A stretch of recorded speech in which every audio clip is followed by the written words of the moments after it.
Hello mga ka-vloggers! Welcome po sa aking channel, ang Ferdy's Vlog. Bago ang lahat mga ka-vloggers, gusto ko sanang batiin muna kayo ng Happy New Year 2024. Sana yung maging masagana at kaya pa po itong taon na ito, 2024 sa ating lahat. So, simulan natin mga ka-vloggers. Car aircon po tayo ngayon. Mga ka-vloggers, welcome po sa akin channel. Sana'y magustuhan po ninyo yung video na ito. Paki-like, share, and subscribe na lang po mga ka-vloggers. Eto na naman po ang aking pinakabagong vlog. Gusto ko lang po sana kasing basahin mga ka-vloggers itong ilang mga comments sa atin. Gusto kong bigyan ng pansin dahil para na rin po ito sa kaalaman ninyong lahat at nababasa ko pa siya at unti-unti ay papaliwanag ko po, no? Kasi mahalaga po ito mga ka-vloggers. So simulan na po natin.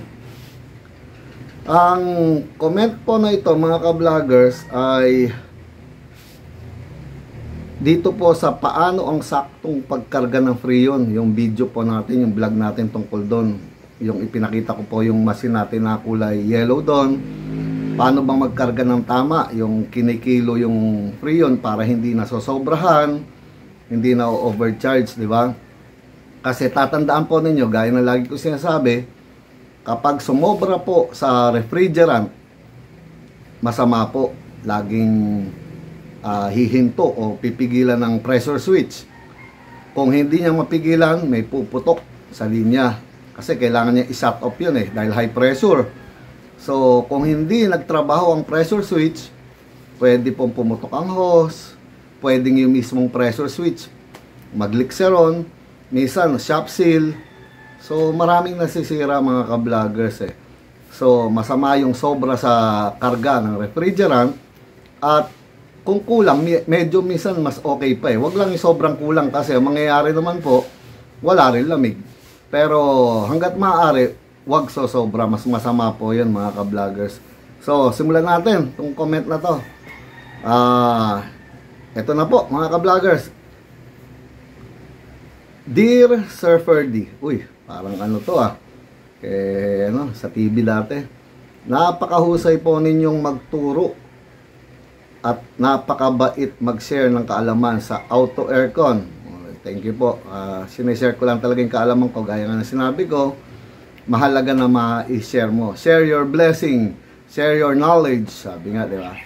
So, mahalaga po yun mga ka-vloggers kasi aanin mo naman yung kaalaman kung ikaw lang ang nakakaalam. So, kung ma-share mo, yung mga nagdi-DIY dyan, tsaka yung mga gumagawa, mga technician, nakakatulong din kahit paano yung mga sinishare ko po sa inyo mga kaalaman, no? So, ito. Ulitin ko, napakahusay po ninyo magturo at napakabait mag-share ng kaalaman sa auto aircon. Napanood ko po at pinaulit-ulit ko ang vlog mo about sa pinaka-accurate na pagkarga ng R134A sa inyong Toyota Revo. Nung nandito pa si Toyota Revo natin. Pasensya na, napakainit mga ka-vloggers Pinaka-accurate na pagkarga ng R134A sa inyong Toyota Revo at Montero 2.5 liter Gen 2, yung sabihan ko po, yung Montero niya, Galing, salamat po sa panonood. Talagang alam ninyo lahat yung mga kinakargahan ko ng So, ang sabi ninyo po ay by weight, ang pinaka-accurate sa lahat. Totoo po yun. Kasi, pangit yung hula-hula, yung normal na ginagawa ng iba.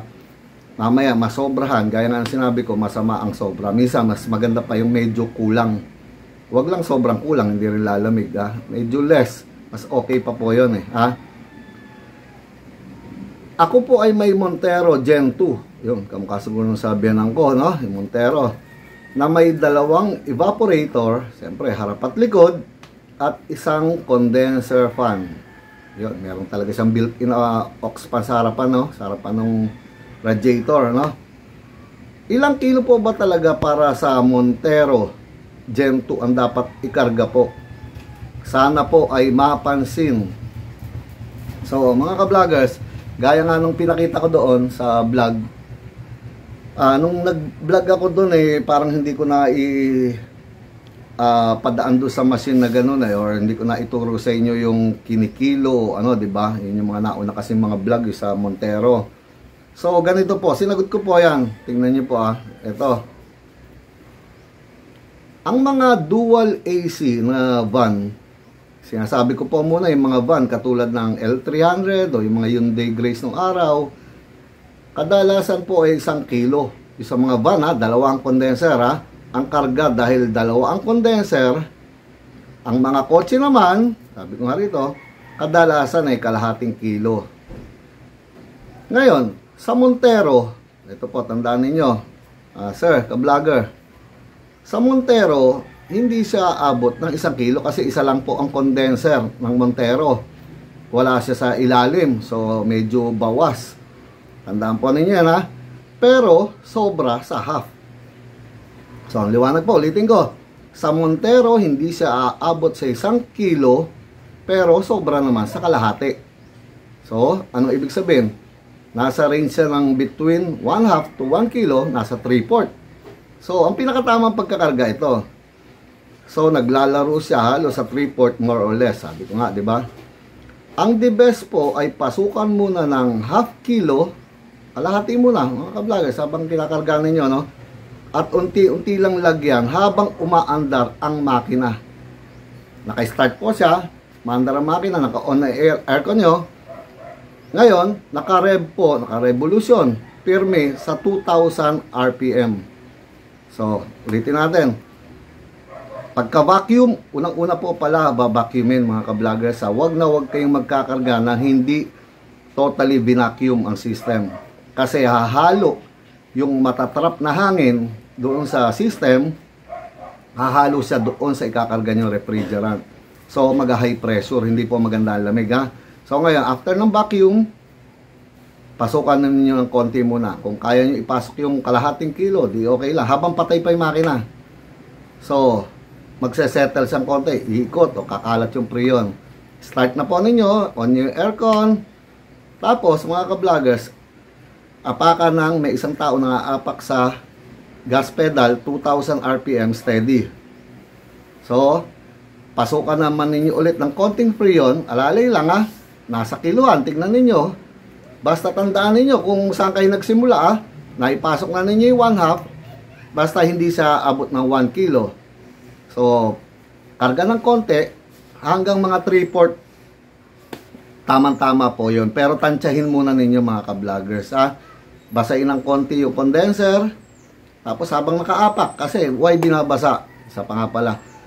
Kasi nakaapak kayo, mamaya uminit naman yung makina, mga ka-vloggers. So, katumbas po yun ng tumatakbo ang sasakyan, nakaapak kayo, na binabasa ninyo, katumbas naman ng hangin na pumapasok sa kanya. Pero konti lang, huwag nyong lunurin sa tubig yung condenser. Konti lang po.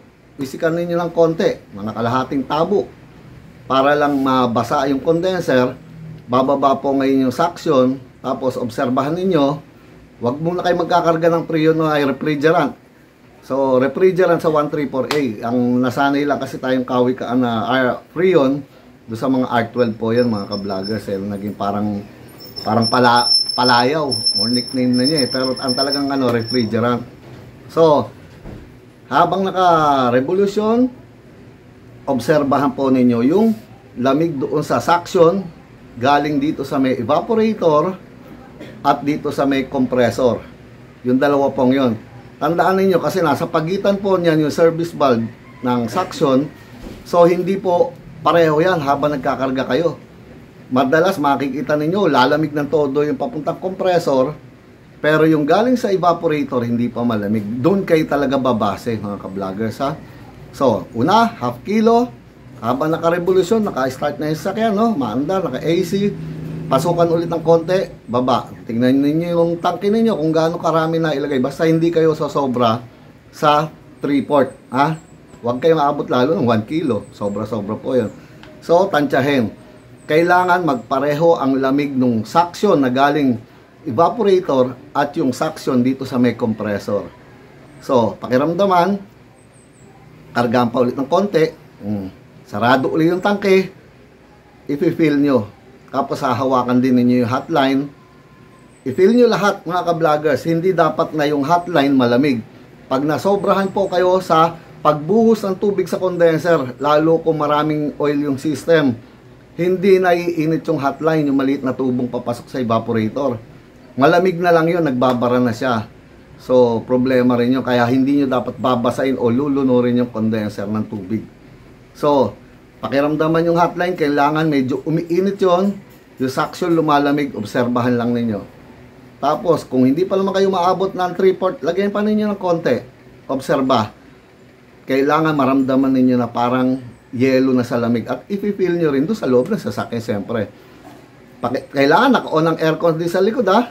I-feel nyo po yung harapan at likod. Kailangan magpaparehas din po yung lamig. Tapos, puntahan ninyo yung tubo ng suction doon sa likod, sa may ilalim. Pakiramdaman ninyo yung lamig doon. Kailangan magpareho din yung lamig ng suction na tubo dito sa nanggaling sa harapan na tubo naman din ng suction. Yun ang tamang pagkakarga mga ka-vloggers, ha. Inuulit ko. Lagi nyo pakikiramdaman, iikot kayo sa sasakyan. Hawakan ninyo yung suction doon sa may ilalim. Kung malamig na, yung doon sa likod, ha. Sa likod. Sa may likod ng sasakyan. O, sa ilalim kayo, pakiramdaman nyo. Tapos pakiramdaman din ninyo yung suction dito galing sa evaporator sa harap. So, tatantyahin nyo. Hihinto-hinto kayong ganon. Tapos, isa pang magandang technique sa pagkakarga, mga ka-vloggers. Pag nasettle na ninyo lahat, tingin nyo, okay na ang lamig, magre-release kayo ng konting-konti, gumamit kayo ng malinis sa basahan. Konti lang, mag-release kayo ng hangin habang maandar yung aircon. I-open nyo yung suction na nakasarado na yung tangke ninyo, ha. O, halimbawa, nakatanggal na sa tangke yung hose. Mag-release kayo ng konting hangin. Kumbaga sa salita, alisin ninyo yung kabag. Mas maganda ang lamig. No, konti lang po habang may basahan para hindi umaamoy. Konti lang. Bawas para re-release ninyo yung pressure. Para ang natitira sa system, halos talaga yung refrigerant na liquid. Maganda po yun. Lalamig ng todo, mga ka-vlog. So, huwag naman sobra. Mamaya maulay kinarga ninyo. Masama rin po yun. So, ulit natin mga ka-vloggers, ha. Nabasa ko naman na siguro lahat, di ba? Mas marami pa nga sinabi ko sa inyo kaysa sa babasahin ko dahil ako rin naman nagsabi nito, di ba?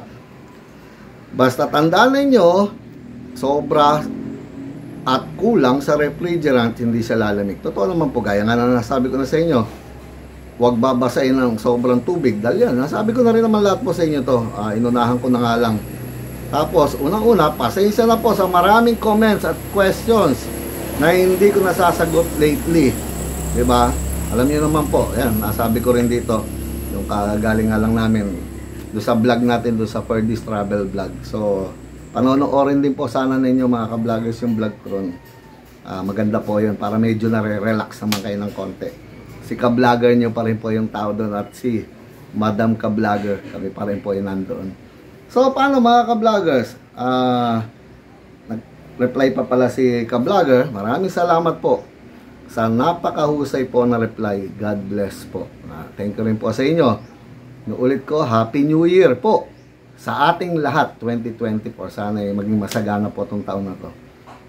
Ano pa po bang sasabihin ko mga ka-vloggers?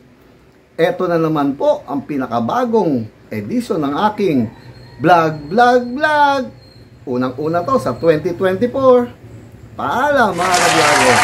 Ayun po.